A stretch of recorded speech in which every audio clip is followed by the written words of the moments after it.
is not only that we are taking care of India, we are taking care of Africa, South Africa, Latin America. स्वास्थ्य विभाग के सारे लोगों को बनाए जिनके भरोसे से हमने एक एक व्यक्ति को ढूंढ करके उनकी बीमारी को पकड़ा है।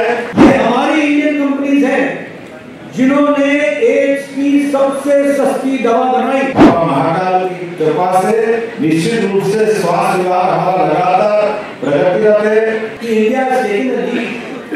It is not only that we are taking care of India, we are taking care of Africa, South Africa, Latin America.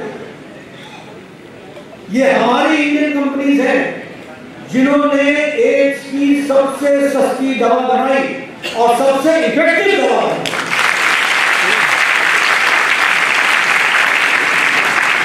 The cheapest and the most effective medicine, and that brought the change in the world, not only in India, it brought the change in the world.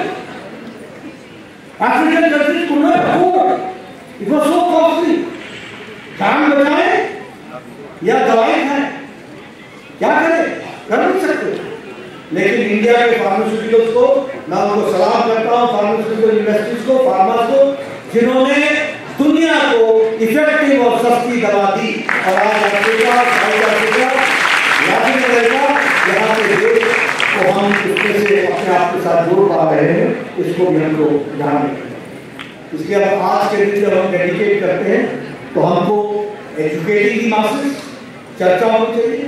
मैंने आज आपके सामने बताया कि मैंने ही पता किया कि भाई ये इस रीजन में क्यों एड्स बढ़ रहा है, तो उसमें से रीजन कई निकल कर आए, इसके बारे में एक रीजन मैंने आपको बताया। तो इसलिए ये नए नए तरीके से आ सकता है। It's not that it is only to sexual force, अनजाने में हो सकता है, किस तरीके से हो सकता है उसको सोचना चाहिए। इसलिए we have to be very cautious, number one, and we have to bring mass awareness. और मास अवेयरनेस में सबसे पहली बात तो इस ताबू को निकाल दो, इसकी चर्चा नहीं होनी चाहिए। जब मैं इतने खुले मन से चर्चा कर रहा हूं तो आप भी अपने सब जगहों पर चर्चा कीजिए और लोगों को बताइए और मास अवेयरनेस लाने की कोशिश कीजिए। Second is promoting healthy behaviour. Healthy behaviour के प्रति हम लोगों को हमेशा सजग रहना है। और हेल्दी बिहेवियर में बहुत सी चीजें आती हैं, आप जाएंगे आईटी सेक्टर में तो आपको बता देंगे, लेकिन वो हेल्दी बिहेवियर को हमको ध्यान रखना है। और तीसरा, जिन लोगों को एचआईवी है उनको अपने आप ही साफ करना चाहिए, उनको जीवन में मुख्य धारा में शामिल करना चाहिए, ये हमको ध्यान रखें। और इसीलिए विलेज लेवल की मीटिंग्स हो, फोक परफॉर्मेंसेज हो, स्कूल में आउटरीच हो। मैं यहाँ ये भी कहना चाहता हूँ नीति निर्धारकों को और बाकी लोगों को, प्रदेश के लोगों को, स्कूल में 9th-10th के बच्चों से बीच में इसके बारे में एजुकेशन होनी चाहिए, उनको बताना चाहिए। ऐसे हमारे यहाँ चल रहा है, लेकिन ये अवेयरनेस होनी चाहिए, इसकी चर्चा से हमको दूर नहीं जाना चाहिए। और उनको अवेयरनेस लाने के लिए जो आईसी कैंपेन्स हैं उसको हमको पूरा करना चाहिए। हमें आइडेंटिफाई करना चाहिए हमारी फैसिलिटीज और गैप्स, कहाँ गैप, उस गैप को भरना चाहिए। हमें, हमारा देश इतना विविध है, यहाँ ट्राइबल एरियाज हैं, लद्दाख है, यहाँ गढ़चिरौली है, यहाँ बस्तर है, यहाँ झारखंड के इलाके हैं, संथाल है, सबके ट्रेडिशनल प्रैक्टिसेस हैं। उन ट्रेडिशनल प्रैक्टिसेस में एचआईवी के बारे में हमको कैसे सेंसिटाइज कर सकते हैं या अपने प्रोग्राम को कैसे कस्टमाइज कर सकते हैं, यह भी हमको करने की आवश्यकता है। और इसलिए इसमें a very important role is played by the development partners. A very important role can be played by our NGOs who can understand their needs and accordingly customize the AIDS control program so that we are able to reach them better. That we have to understand and work upon.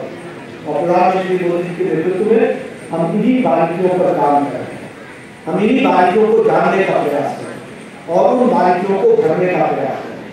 क्योंकि एक बात होता है कि अभी ऐसी दवा नहीं आई है जिससे हम कह सकें कि एचआईवी पेशेंट जो है वह आजीवन ठीक हो जाए, उसको आजीवन दवा खानी पड़ेगी, वो आजीवन जिंदा रहेगा, अच्छे से रहेगा, हेल्दी लाइफ रहेगा, ये हम कर सकते हैं। और इसीलिए हमको कस्टमाइज करना पड़ेगा उनके लाइफस्टाइल के अनुसार और उसके तरीके से हमको यूज एंड रूल्स के साथ उसको जोड़ना पड़ेगा। प्रधानमंत्री मोदी के नेतृत्व में मैं जब गेट्स की बात कर रहा हूँ, एचआईवी की बात कर रहा हूँ, तो मैं भारत के में किस तरीके से भारत बदल रहा है उसकी तस्वीर भी आपके सामने। अभी चर्चा हो रही थी मेडिकल इंफ्रास्ट्रक्चर की बात कर रहे हैं। मैं आपसे एक बात कहना चाहता हूँ, बतौर स्वास्थ्य मंत्री बता, इस देश में एक समय ऐसा था कि टेटनस की दवा को भारत में आने में 40 साल,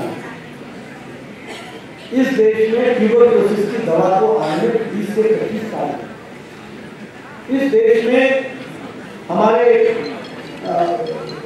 डिप्थीरिया वाली दवा को आने में 20 साल, इस देश में अपने देश में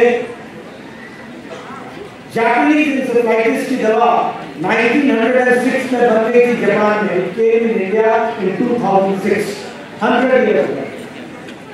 लेकिन देश कैसे बदलता है उसकी एक तस्वीर आपको।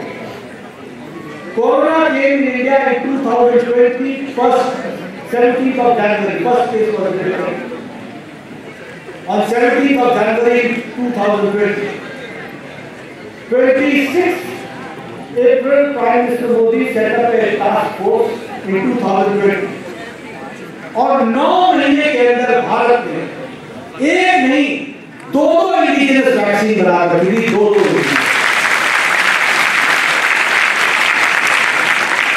दिस इज बदलता, दिस इज चेंजिंग।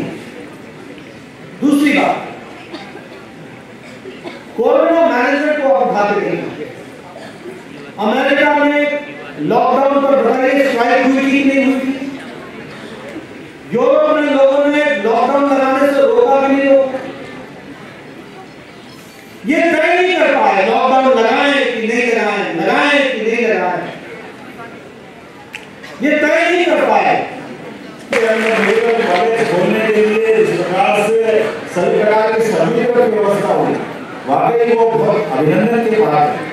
और इसी नाते से आज के इस अवसर पर हम बात कर रहे हैं, अपने मध्य प्रदेश के अंदर प्रदेश भर में 12 अगस्त 2024 से 12 अक्टूबर 2024 तक एड्स नियंत्रण का हमने जागरूकता अभियान चलाया। 28,457 गाँवों में 21,764 सभाओं के माध्यम से 779 कॉलेजों में 6,000 से अधिक स्कूलों में जागरूकता कार्यक्रम चलाया। 800 कॉलेजों में रेड रिबन क्लब बनाए गए हैं। विभिन्न प्रकार की जांचों को प्रोत्साहन देते हैं। जो आपने पवित्र उद्देश्य जिस संकल्प को हमारी तरफ या आपने संकल्प लिया जिसमें हम साथ में खड़े हैं, मुझे इस बात की प्रसन्नता है कि लगातार हमारी जागरूकता के आधार पर जो एक तरह से अज्ञात विकास दुनिया में जी रहे थे, उनको अपनी बीमारी मालूम नहीं थी, लेकिन इसी जागरूकता के भरोसे से अप्रैल से अक्टूबर तक हमारे अपने प्रदेश के अंदर ऐसे गंभीरतम बीमारी के 4,400 से ज्यादा HIV संक्रमित मिले हैं। बीमारी का मिलना ये वैसे तो एक बीमार होना भी बहुत खराब बात, लेकिन उससे और खराब बात तब होती जब हम उसको नॉलेज नहीं लाते। हमारे स्वास्थ्य विभाग के सारे लोगों को बनाए जिनके भरोसे से हमने एक एक व्यक्ति को ढूंढ करके उनकी बीमारी को पकड़ा है। और मुझे पूरा भरोसा आपके नेतृत्व में ये सभी के सब लोग अच्छे होंगे और इस बीमारी से निजात पाएंगे। जिस प्रकार से हमारे स्वास्थ्य सेवाओं का सुदृढ़ीकरण हो रहा है, जिस प्रकार से हम लोग काम कर रहे हैं, बाबा महाकाल की कृपा से निश्चित रूप से स्वास्थ्य विभाग हमारा लगातार प्रगतिरत है। आज आपके माध्यम से इस उज्जैन और इंदौर के प्रवास में माता अहिल्या की इस महानगरी में आपका आगमन ही एक शुभ संकेत दे रहा है।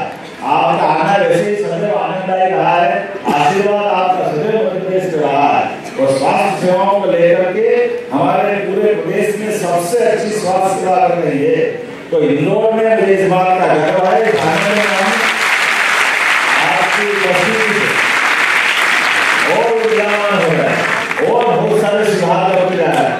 काल के प्रभाव में अगर हम सरकारों के बदलते की बात कहें तो कहा 2004 तक हमारे प्रदेश में केवल 5 मेडिकल कॉलेज थे, लेकिन आपके नेतृत्व के भरोसे से हमारे पास परिवर्तन का युग चालू हुआ। आज 30 मेडिकल कॉलेज हमारे प्रदेश की सरकार के माध्यम से प्राइवेट और सरकारी संचालित हो रहे हैं, जिसमें 3 का आशीर्वाद तो अभी आपके माध्यम से नीमच, मंदसौर, सिवनी, ये आपका ही आशीर्वाद, और कई सारे कॉलेज, कई सारे हमारे पैरामेडिकल, नर्सिंग ऐसे महाविद्यालयों का शुभारंभ भी हुआ। और अभी 8 हमारे निर्माणाधीन पाइपलाइन में 12 हमने पीपीपी मॉडल लगाया है, अर्थात 2 साल के अंदर 50 मेडिकल कॉलेज हमारे मध्य प्रदेश के अंदर बनकर तैयार हो जाएंगे। मेडिकल कॉलेज का बनना केवल मेडिकल कॉलेज का नहीं, लगभग 52 हमारे आयुर्वेदिक मेडिकल कॉलेज हमारे यहाँ लगे। माननीय मोदी जी वास्तव में कितने और आपके माध्यम से कितने प्रकार से काम होगा। हमारे पास केवल एलोपैथिक नहीं, सभी प्रकार की चिकित्सा व्यवस्थाओं के मार्ग पे जाकर के अंततः व्यक्ति का स्वास्थ्य अच्छा हो सकता है। इसलिए आयुष्मान विभाग के माध्यम से आपने जो समग्र कल्पना की वाकई वो अद्भुत है।